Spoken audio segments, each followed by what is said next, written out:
我會搭啲咩公共交通工具啊，我會經歷過乜嘢風景啊，我會點樣準備我嘅午餐啊，附近嘅人會食啲乜嘢嘢啊，當地嘅人會點樣節奏啊，咁樣旅行咯。我好少會有呢種，哎呀趕唔到呢班車啊，我好少有呢啲嘢喺我世界，呢一種唔係叫旅行咯。我生活中覺得啦，去一個旅行其實就係去體驗人哋嘅文化咯，人哋飲乜嘢食乜嘢，點解會食嗰樣嘢，點解中意食嗰樣嘢，點解咁多人中意呢樣嘢，點解會咁樣，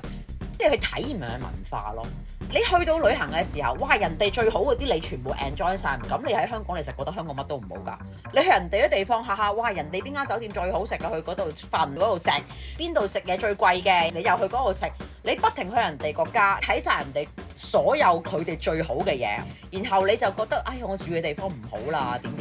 其實個個國家都有窮人啦，可能你去嗰啲地方，人哋嗰個地方家庭每年可能先會當慶祝咁去一次嘅，你一鑊過就去撚晒啦，有乜謂呢？其實係呢啲旅行我知，你去100次對於我嚟講都唔係學識緊一個世界嘅文化咯，你只不過係去體驗你自己想體驗嘅嘢咯，就唔係去認識一個國家同埋認識一個地方咯。我知好多人佢哋可能會哇每年都會去一次旅行啊，但係佢哋一路都係去嗰度揾自己想玩嘅嘢，但係從來都真係冇了解過嗰度點解會吸引到你咯。一個地方要吸引到人，其實由佢人民組成啦，由佢嘅氛圍組成啦，由好多唔同嘅嘢去組成咯。你知道幾多？